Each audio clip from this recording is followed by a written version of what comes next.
అందరికీ నమస్కారం అండి. నేను మీ గంటి ఉష. నా మిత్రులకి, శ్రేయోభిలాషులకి, సబ్స్క్రైబర్స్కి నా వీడియోస్ అన్నింటినీ ఎంతో అభిమానంగా చూస్తూ మంచి మంచి కామెంట్స్ పెడుతున్న అందరికీ కూడా నా కృతజ్ఞతాభివందనాలు మరియు శుభాభినందనలు. ఏమండోయ్, శివరాత్రి వచ్చేస్తుంది ఎల్లుండే. సో అందరూ కూడా చాలా హడావుడిగా ఉంటూ ఉంటారు కదా. అంటే ఈసారి శివరాత్రి ఇంకా ఎంత ఆనందంగా జరుపుకుందాము అని చెప్పేసి కదా. ఎందుకంటే మనకి అత్యంత సందడి కలిగించే పండుగలు కొన్ని ఉన్నాయి. ఆ సందడి ఎట్లా ఉంటుందనంటే కుటుంబం అంతటికి సందడి ఇచ్చే పండగ ఒకటి మనకి సంక్రాంతి.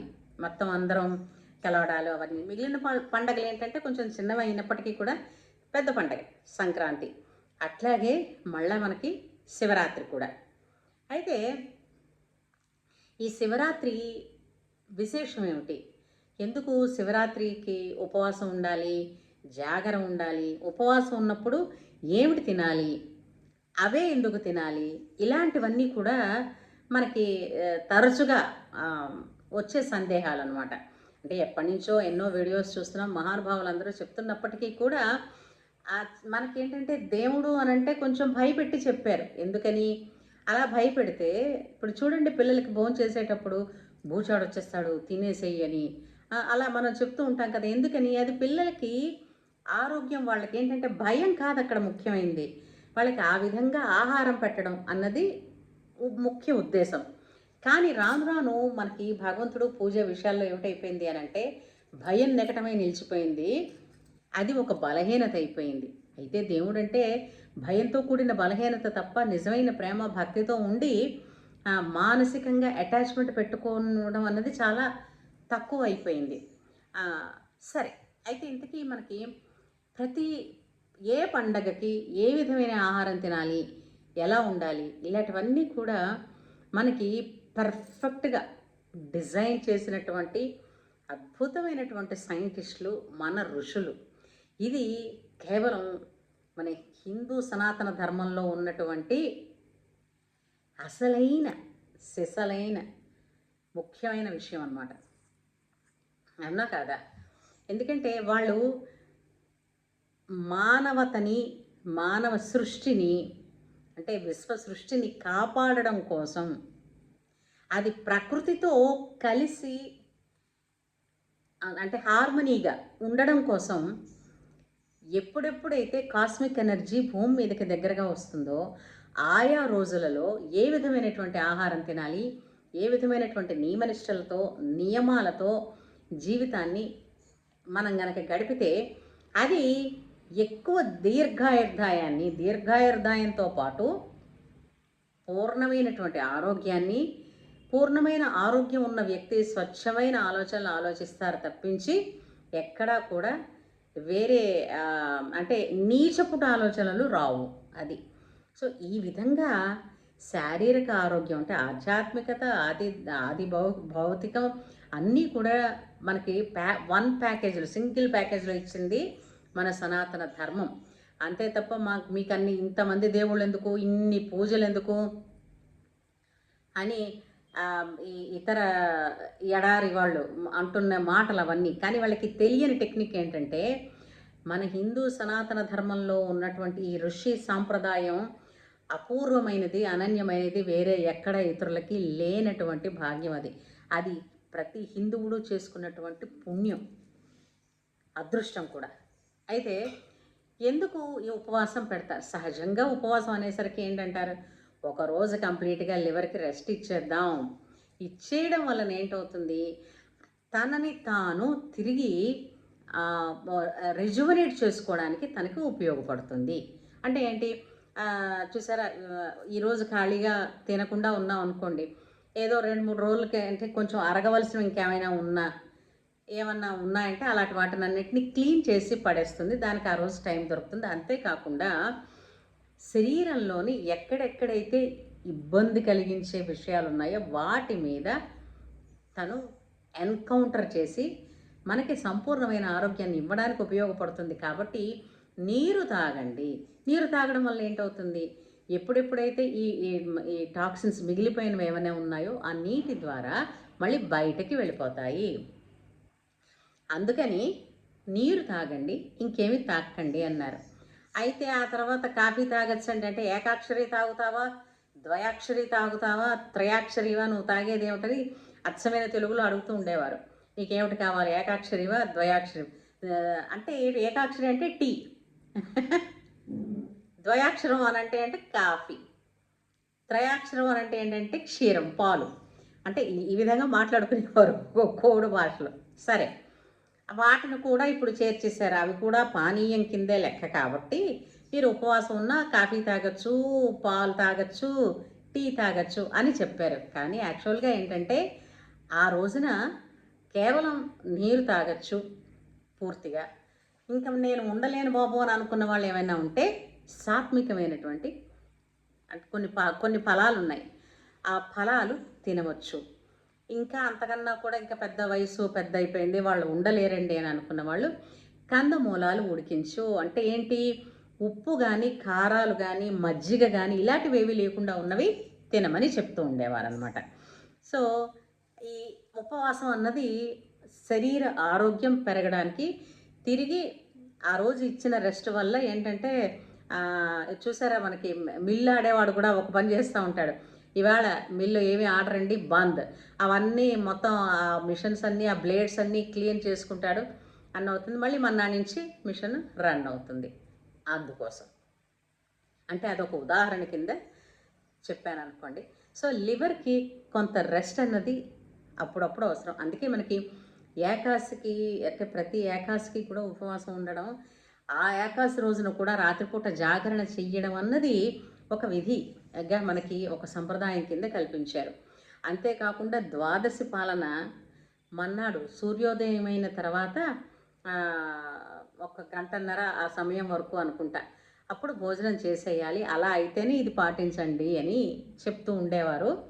అయితే సరే, ఇప్పుడు మనం ఉపవాసం అన్నది నీ ఆరోగ్యాన్ని పెంచడానికి అని అనుకున్నాం. అదొక్కటేనా ఇంకేదైనా ఉందా అని ఆలోచిద్దాం.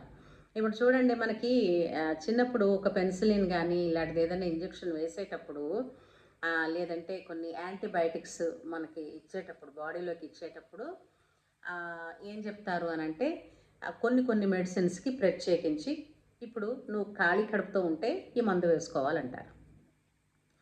ఎందుకని, ఖాళీగా ఉన్న పొట్ట వేసినది ఏదైనా సరే 100% డైజెస్ట్ చేసుకుని ఏ విధంగా దాన్ని శరీరానికి ఉపయోగపడాలో దాన్ని వెంటనే అలాగా డిస్ట్రిబ్యూట్ చేస్తుంది.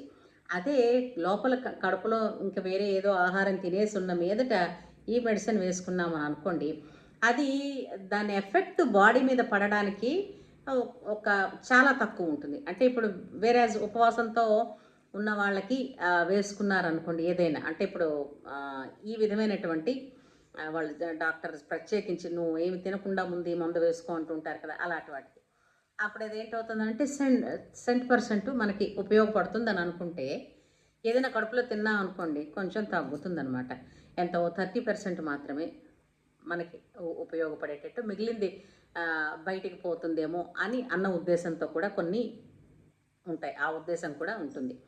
అందుకే ఏంటంటే ఆ రోజున పూర్తిగా కనీసం రాత్రిపూట ఒక గంటన్నర కాలం ప్రత్యేకించి చెప్తారు వెన్ను నిలబెట్టి కూర్చోమని. పడుకోకుండా వెన్ను నిలబెట్టి, అంటే మనకేంటంటే కూర్చోగానే ఇలా రిలాక్స్ అయిపోవడం అట్లాంటివి తెలుసు కదా, అంటే ఏదైనా సీరియల్ చూసినా ఏం చూసినా, కానీ దానికి ఏంటంటే ప్రత్యేకించి వెన్ను నిలబెట్టి ఉండడం వలన సహస్రారం మించి కూడా మనకి వెన్ను పూసలో ఆ ఎనర్జీ సవ్యంగా సర్క్యులేట్ అవుతుంది అని, దానివల్ల బాడీలో ఎన్నో ఉన్నటువంటి ఇంప్యూరిటీస్ ఏవైతే ఉన్నాయో అవన్నీ బయటికి పోతాయని కూడా చెప్తారు. అది కూడా మనకి మునులు చెప్పినటువంటి విషయమే. వీటన్నింటితోటి పాటు మనకి ఇంకోటి ఏం చెప్తారు అని అంటే దైవనామాన్ని జపించండి. శివ మీరు శివ అంటారా ఏమన్నారో ఎందుకంటారు అని అంటే కాన్సన్ట్రేషను తిండి మీదకి వెళ్ళిపోకుండా డైవర్ట్ అవ్వడానికి మాత్రమే ఒక నామాన్ని, మనసుకి ఏదైనా ఒక అలవాటు ఉందండి, మీరు ఒకటి అలవాటు చేస్తే దాన్నే పట్టుకుంటుంది. మొదట్లో ఏంటంటే దాని వైపు వెళ్ళడానికి కొంచెం ఇష్టపడదు. మళ్ళీ ఏదైనా మంచి కంటికింపుగా కనపడింది అని అనగానే దాని వైపు చూస్తూ ఉంటుంది. మంచి రుచికరమైన ఆహారం గట్రా కనిపించినా ఏం చేసినా. అందుకే ఆ రోజున ఇంటిల్లిపాది ఉపవాసం ఉండండి అన్నారు. ఇంకెవరి కోసం వండడం ఉండదు కదా. సో ఒకళ్ళ కోసం వండితే అయ్యో వాళ్ళు తినేస్తున్నారు నేను తినలేదని ఆ ఆలోచన రాకుండా అందరూ ఉపవాసం ఉండండి అంటారు. పిల్ల జల్లాతో సహా ఉంటారు. పిల్లలకి కావాలంటే పళ్ళు కూడా ఇస్తూ ఉంటారు. తర్వాత ఈ ఉపవాసం తర్వాత నిద్ర కూడా రాదు. ఉపవాసం చేసినప్పుడు చూడండి, కడుపు నిండా తిండి తిన్నారనుకోండి, వెంటనే వచ్చేది నిద్రే. అవునా కాదా? కానీ కడుపు ఖాళీగా ఉంటే నిద్ర పట్టదు. నిద్ర పట్టకుండా ఇతరముల మీదకి మనస్సు మళ్ళకుండా ఉండడానికి ఏదో ఒక నామాన్ని పట్టుకుని ఉండండి. ఆ నామమే పట్టుకొని చెయ్యండి అని అనట్లేదు. మీకు ఏదైనా ఇంపార్టెంట్ అయినది కెరీర్కి ఉపయోగపడేది పని కూడా చేసుకుంటూ ఉండొచ్చు, తప్పైతే కాదు. అయితే మనకు ఉపవాసం ఎందుకు ఉండమన్నారు? ఈ జాగరణ ఆహారం తిన్నప్పుడే వచ్చేస్తుంది, అంటే ఆహారం తిన్నప్పుడు నిద్ర వచ్చేస్తుంది. ఆహారం తినకపోతే ఆటోమేటిక్గా జాగరణగా, అంటే జాగరణలోనే ఉంది సగం పదం. జాగరూకత, అలర్ట్నెస్సు, అంటే స్పృహతో ఉంటూ ఉండడం. ఈ వరుస ప్యాకేజ్ ఏదైతే ఉందో, ముందు రోజు కూడా పొద్దున్నే సూర్యోదయానికి ముందే లేచి స్నానం చేయడం శివరాత్రిది. తర్వాత ఉపవాసం, తర్వాత జాగరణ అయిపోయిన తర్వాత మరునాడు పొద్దున్న సముద్ర స్నానం. ఇది ఒక ప్యాకేజ్లో ఇచ్చారు మనకి. ఎందుకు సముద్ర స్నానం? సముద్ర నీటిలో ఉన్నది ఏంటండి? ఉప్పు. ఈ ఉప్పు ఏం చేస్తుందండి? మన ఓరాని, అంతేకాకుండా మన ఎముకల్లోంచి ఉన్నటువంటి నెగిటివ్ ఎనర్జీని బయటికి తోసేస్తుంది. అంతేకాకుండా మనం ఎప్పుడైతే ముందు రోజుల్లో ఉపవాసం ఉండి జాగరణ చేసి ఉన్నామో, మన శరీరంలోంచి టాక్సిన్స్ బయటికి చర్మం మీదకి వచ్చేసి రెడీగా ఉంటాయి బయటికి పోవడానికి. అటువంటప్పుడు వాటిని సముద్రం నీటితో, అంటే ఉప్పు నీటితో కనుక స్నానం చేస్తే అవన్నీ పూర్తిగా మలినాలన్నీ వదిలేసి స్వచ్ఛమైన మనసుతో, శుద్ధమైనటువంటి ఆరోగ్యంతో మనిషి నిలబడతాడు. ఇవన్నీ కూడా మనిషి యొక్క ఆయుర్దాయాన్ని పెంచడానికి, మంచి ఆరోగ్యకరమైనటువంటి ఆలోచనలని ఇవ్వడానికి, ఇదే మెయిన్ పర్పస్. ఋషులు అందించిన సంప్రదాయం అంతకు మించి ఇందులో ఇంకా వేరే ఎవరి స్వార్థమూ లేదు. ఎవరినో ఎవరికో బలహీనత పట్టడానికి కూడా కాదు, భయపెట్టడానికి అంతకన్నా కాదు. కాబట్టి ఈ శివరాత్రికి ఎవరైనా సరే చక్కగా స్నానం చేసి హాయిగా ఉపవాసం చేసి, తర్వాత వీలైతే కుదిరితే ఎక్కడో దొరుకుతుంది ఒక బిల్వదళంలో ఉన్న విశేషం ఏంటో చెప్పనా అండి? బిల్వంతో అభిషేకం చేసినటువంటి తీర్థం తాగండి అని అంటారు. ప్రపంచంలోని ఒక రేడియేషన్ని కంట్రోల్ చేయగలిగినటువంటి శక్తి కేవలం బిల్వదళానికి ఉందిటండి. అందుకే బిల్వదళాన్ని పెట్టి నీరు అభిషేకం చేసి ఆ శివలింగం మించి, అంటే ఆ సాలగ్రామం మించి, ఆ బిల్వదళం మించి వచ్చిన నీరు కనుక తాగితే ఎంతో ఆరోగ్యం ఉంటుంది మనకి. అందుకే శివ పూజలో ఏమిటది బిల్వదళాన్ని ఎక్కువగా, మారేడు నీవని ఏరేరితేనా మారేడు దళములు నీ సేవకు అని ఉంది చూసారా, ఒక పాట కవి రాశారు. మారేడు దళాలు అంత విశేషమైనవి. అంచేత మారేడు దళాలు కుదిరితే చక్కగా శివుడి మీద అభిషేకానికి పెట్టుకోండి. అది దాని మీద వచ్చినటువంటి జలం గనక మనం స్వీకరిస్తే తీర్థంగా ఎంతో మనకి ఉపయోగపడుతుంది ఆరోగ్యకరంగా. అంటే శివరాత్రి పూట చేయవలసిన పనులు. శివరాత్రి పూట చేయకూడనివి ఏంటి అని కొంతమంది అంటారు. ఇతరులను దూషించకూడదు అంటే ఉత్తరోజుల్లో దూషించచ్చేంటి? పరులను దూషించడం అన్నది ఎప్పుడైనా తప్పేనండి. ఒకటి, పంచమహాపాపాలని కొంతమంది చెప్తూ ఉంటారు. అందులో మొట్టమొదటివి రెండు మనం ప్రతిసారి చేస్తూ ఉంటామట. ఏమిటది అని అంటే ఆత్మస్తుతి, పరనింద. పంచమహాపాపాలలో 5 ఉన్నాయంటే 5 మహాపాపాలు ఉన్నాయంటే అందులో 2, ఆ 2 ప్రతి వాళ్ళు ప్రతిరోజు చేస్తూనే ఉన్నామట. ఏంటది? ఒకటి ఆత్మస్తుతి, అంటే తనని తాను పొగుడుకోవడం. 2 పరనింద, ఇతరులను నిందించడం. సో ఈ పాపాలు ఎప్పుడు మనం చేస్తూనే ఉన్నాం కాబట్టి వాటిని విడిచిపెట్టి మనం ఏంటంటే, మనిషి సంఘజీవి కదండి, సంఘీభావంతో ఉండాలని ఈ పండగలప్పుడు గుడుల్లోనూ వాటిల్లోనూ కలవడం అందరమును వాటి యొక్క ముఖ్య లక్షణమే సంఘీభావాన్ని పెంచుకోవడం కోసమనే మనకి ఋషులు ఈ సాంప్రదాయాన్ని వీటన్నిటిని పెట్టారండి.